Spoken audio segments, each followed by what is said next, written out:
Hi guys, कैसे हैं आप सब लोग। उम्मीद करता हूँ अच्छे होंगे। स्वागत है आपका एक और वीडियो में। तो अभी हम क्या बात करने वाले हैं इस वाली वीडियोस में कि हम प्रॉफिटेबल हमें कैसे होना है। ठीक है, क्या आप जानते ही होंगे कि 100% जो ट्रेडर हैं यहाँ पे मार्केट के अंदर सबके सब पैसा नहीं कमाते हैं।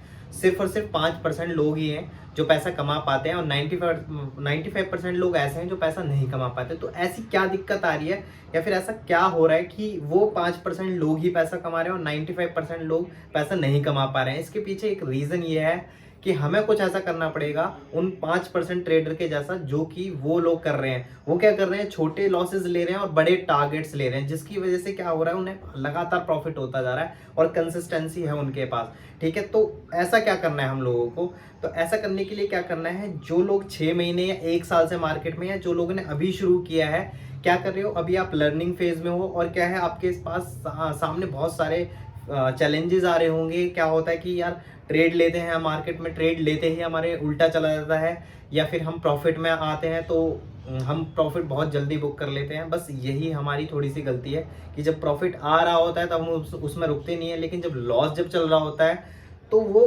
बहुत मतलब लॉस में ही रहते हैं। मेरे पास मतलब बहुत सारी क्वेरी आती है, बहुत सारे लोग मुझे मिलते हैं या पूछते हैं सामने से। मैं देखता हूँ कि कोई लॉस दिखाता है तो अपना कोई किसी भी ऑप्शन को अगर उसने बाय कर रखा है तो उसे वो जीरो तक करवा लेता है, या फिर उसका इतना वेट करता है बढ़ने का कि वो बढ़ते बढ़ते वो जीरो हो जाता है, मतलब बढ़ ही नहीं पाता। मतलब आपने कोई चीज़ अगर 100 पे बाय कर रखा है, कोई ऑप्शन या कोई सा भी, ठीक है, तो वो क्या करोगे आप, 110 का वेट तो कर रहे हो, लेकिन अगर वो 90 चला गया तो भी वेट कर रहे हो आप, वो 80 चला गया अब भी वेट कर रहे हो आप, अब वो 70 चला गया अब आप 90 आने का वेट कर रहे हो, अब वो धीरे धीरे घट के खत्म।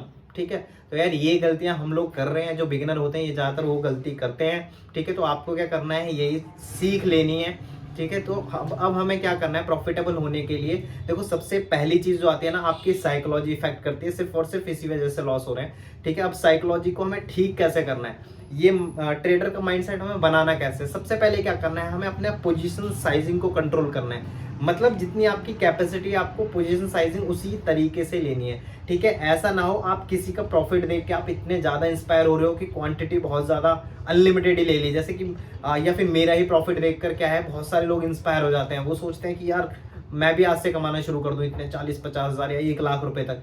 गाइज, उसके पीछे बहुत मेहनत है, उसके पीछे मैंने बहुत साल, बहुत महीने पीछे काम किया हुआ है यार। बहुत ज़्यादा एक्सपीरियंस होने की वजह से मैं इस लेवल पर हूँ। इसका मतलब ये नहीं है कि आप अगर अभी आए हो मार्केट में या अभी आपकी उतनी कैपेसिटी नहीं है लॉस लेने की, मैं अगर प्रॉफिट बढ़ा रखता हूँ तो मुझे लॉसेस भी थोड़े बड़े ही होते होंगे। ठीक है, अगर मुझे प्रॉफिट 1 लाख तक के होते हैं तो मुझे लॉसेस भी 25,000 या 30,000 तक के होते हैं।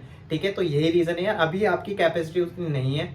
क्या करना है, अभी आपको अपनी कैपेसिटी के हिसाब से क्वांटिटी लेनी है। जैसे कि एग्जांपल बता देता हूँ, आप लेके चलना, शेयरों में भी लेके चलना। मैं एक ऑप्शन का एग्जांपल ले रहा हूँ। मान लीजिए आपने एक ऑप्शन बाई किया 200 रुपये में। ठीक है, अब पोजीशन साइजिंग का फर्क कैसे पड़ता है और हमारी साइकोलॉजी कैसे इम्पैक्ट करती है वो बताता हूँ।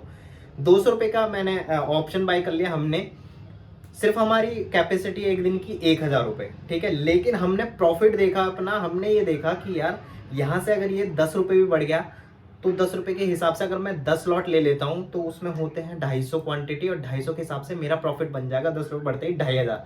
ये सब लोग देते हैं, जो जो बिगिनर होते हैं ज़्यादातर वो ये देखते हैं। ठीक है, 6 महीने हो गए वो ये लोग देखते हैं, तो क्या करते हैं कि क्वांटिटी साइजिंग देख लिया, बढ़ा लिया, 10 लॉट ले लिए, लेकिन उन्होंने नेगेटिव तो देखा ही नहीं। अभी ये तो सोचा ही नहीं कि अगर ये 10 रुपये नीचे चला गया, 10 से 20-30 नीचे चला गया तो अभी हमारा क्या हाल होने वाला है। और टारगेट भी सिर्फ 10 रुपये का रख के सोचे हुए हैं, 10 से 20 ज़्यादा से ज़्यादा, इससे ज़्यादा नहीं लेंगे। यही गलती होती है। अब साइकोलॉजी कैसे इफेक्ट करती है, कभी भी क्या होगा, आपका टारगेट इतनी जल्दी मार्केट में आता नहीं है, वो कभी कभी आ जाता है। क्या होगा, आपके लेते ही ट्रेड मार्केट पहले तो आपकी उल्टी दिशा में जाएगा। ठीक है, और वहां पे क्या होगा, आपका दिमाग आपसे ये बोलेगा, क्योंकि आपने अगर हद से ज़्यादा क्वांटिटी ले रखी है, आपकी कैपेसिटी से ऊपर जा रहा होगा ना, तो आपका दिमाग डरने लगेगा, आप डरने लगोगे। आप डर में या तो ट्रेड को निकाल दोगे गलत टाइम पे, और निकलने के बाद आपके जस्ट निकलने के बाद वो ट्रेड ठीक उसी डायरेक्शन में जाएगा और वो इतना ज़्यादा आगे जाएगा आपके ऑप्शन का प्राइस कि आप अगर उसमें रहे होते तो आपको बहुत ज़्यादा प्रॉफिट होता। तो ये ऐसा हो क्यों रहा है। ठीक है गाइस, तो सबसे पहले क्या करना है, कभी भी ऑप्शन में या किसी भी ट्रेड को आप ले रहे हो, शेयरों में भी, एक ऐसा पोजीशन साइज रखो जिससे कि क्या करो, आपको स्टॉप लॉस थोड़ा अच्छा मिल जाए। ठीक है, एक अच्छा स्टॉप लॉस मिल जाए, बिना स्टॉप लॉस के तो काम करना नहीं, एक अच्छा स्टॉप लॉस मिले और आपको फर्क ना पड़े उस लॉस से, इतना लॉस रखना है, ठीक है। ताकि हमें एक स्टॉप लॉस अगर अच्छा मिल जाएगा ना, तो क्या होगा कि हमारे वो हद में नहीं आएगा, मतलब स्टॉप लॉस जाएगा नहीं और टारगेट आने के चांसेस बहुत ज़्यादा होंगे, ठीक है। वो पोजीशन साइजिंग ज़्यादा होने की वजह से हमें स्टॉप लॉस बहुत टाइट करके रखना पड़ता है। अगर आप लोग स्टॉप लॉस के साथ भी काम कर रहे होंगे तो उनको यही दिक्कत आ रही होगी, यार हमारा हमेशा स्टॉप लॉस हिट क्यों हो जाता है। तो उसका रीजन यही है, पोजीशन साइजिंग अभी भी कहीं ना कहीं ज्यादा है, जिस वजह से आपका स्टॉप लॉस हिट हो रहा है। क्योंकि मार्केट तो वैसे भी 50-50% चांस होते हैं ना ऊपर नीचे जाने के, हमेशा हम ही क्यों गलत हो रहे हैं, मतलब हम माइनस में ही क्यों चलते जा रहे हैं। बिगनर्स के दिमाग में, आपके दिमाग में ये सवाल आ रहा होगा, यार हम माइनस में ही क्यों जा रहे हैं। 50-50% चांस है, उसके बाद भी आप अगर एनालिसिस करके ले रहे हो, उसके बाद भी अगर माइनस में जा रहे हो तो क्या दिक्कत है। दिक्कत सिर्फ ये है position sizing. Position sizing matter करती है, जो कि आपकी साइकोलॉजी को बिगाड़ती है। जब साइकोलॉजी बिगड़ती है ना, अपने आप हम लॉसेज में जाते हैं। सिंपल सी बात है, साइकोलॉजी को ठीक करो पोजीशन साइजिंग से। पोजीशन साइजिंग को बहुत कम कर लो, इतना कम कर लो कि आपको इम्पैक्ट नहीं होना चाहिए। अगर आपका स्टॉप लॉस चले जाए दूर होते हुए भी, ठीक है, तब इससे हम बच सकते हैं। तब इससे क्या होगा, आपका स्टॉप लॉस थोड़ा दूर लगेगा, आप आराम से प्रॉफिट में भी आप रुकोगे। क्योंकि प्रॉफिट में जब आप आना शुरू होगे ना, तो आपको इतना बड़ा प्रॉफिट दिखेगा ही नहीं कम क्वांटिटी में, तो आप वेट भी कर पाओगे, प्रॉफिट बड़ा आया नहीं, हमारा टारगेट थोड़ा दूर रखोगे, ठीक है। तो ऑप्शंस में 1:2 का टारगेट आप लेके चलोगे और वो आपका अचीव भी होगा, आप अगर आप वेट करोगे और वेट कर पाओगे कम क्वांटिटी में। क्योंकि जब ज्यादा क्वांटिटी होती है ना, ज्यादा क्वांटिटी में क्या होता है कि अब प्रॉफिट में आने शुरू भी होते हो ना, तो क्या होता है, प्रॉफिट में आते ही आपको एक ज्यादा क्वांटिटी में एक बड़ा प्रॉफिट दिखाई देता है, बड़ा प्रॉफिट। तो बड़ा प्रॉफिट जैसे ही आपको दिखता है ना, वो हालांकि में वो बड़ा होता नहीं है, वो क्वांटिटी साइज बड़ा होने की वजह से बड़ा प्रॉफिट नजर आ रहा है, ठीक है। तो वो आप उसे बुक कर लेते हो, और जब आप लॉस में जाते हो तो अनलिमिटेड चले जाते हो। तो गाइज मेन चीज ये है, आप इस चीज को सुधारो और इससे देखना कितना इम्पैक्ट पड़ता है आपकी आने वाली ट्रेडिंग जर्नी में, जो आप अब आगे करोगे, ठीक है। तो पोजीशन साइज इसको सुधारो और थोड़ा सा आगे बढ़ो इस चीज को लेके, ठीक है। तो हम जब इससे ट्रेड करेंगे ना, ये मेरे साथ हो चुका है, पहले मैं यही करता था, पहले मेरे साथ ये बहुत ज़्यादा दिक्कत हुई थी यार, जब मैं नया था कि यार ऑप्शन तो इतनी जल्दी 5-10 रुपये तो यूँ मूवमेंट हो जाती है, 10 रुपये तो मैं यूँ निकाल लूँगा, यूँ प्रॉफिट कमा लूँगा।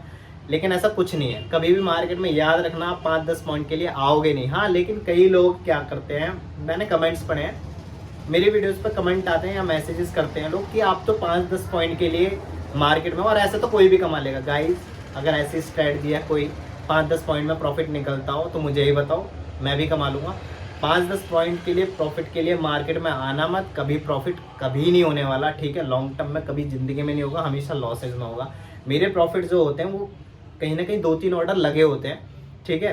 तो 10 पॉइंट में हो सकता है किसी में 10 पॉइंट में बुक कर रखा, तो 2-3 ऑर्डर होने के बाद होता है। मैं हमेशा ज़्यादातर हैज करके चलता हूँ पोजीशंस को, मैं शॉर्ट करता हूँ और हैज करके चलता हूँ। और किसी में ट्रेड 2-3 बार लगाई होती है तो पोजीशन को मतलब लॉट साइज बढ़ा के और प्राइस को घटा के दिखाता है, ठीक है। तो इसमें कंफ्यूज ना हो, मैं कभी भी रिस्क रिवॉर्ड के बिना कभी भी ट्रेड नहीं करता। अगर मैंने नेकेड शॉट की होगी तो मेरे को जरूर 1:2 रहेगा, 1:3, 4, 5 मैं ऐसे ही रखता हूँ। 1:1 मिनिमम रहता है और ज़्यादातर मैं बड़े प्रॉफिट लेने की कोशिश करता हूँ मैं जब भी नेकेड शॉट करता हूँ।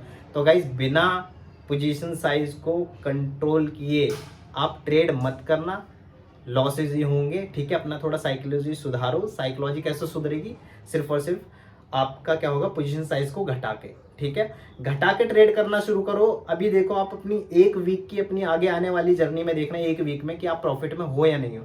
हाँ, 1:2 मिनिमम आपका वो रहेगा रिस्क रिवॉर्ड, और आप ट्रेड करो, ठीक है। और जब भी प्रॉफिट में जाओ तो मुझे जरूर बताना, ठीक है गाइज। इस वीडियो में इतना ही, और अगर नॉलेज मिली है तो इस वीडियो को लाइक कर देना गाइज, ताकि मुझे इंस्पिरेशन मिलती रहे आगे की वीडियोस बनाने के लिए, ठीक है guys. Thank you, bye bye.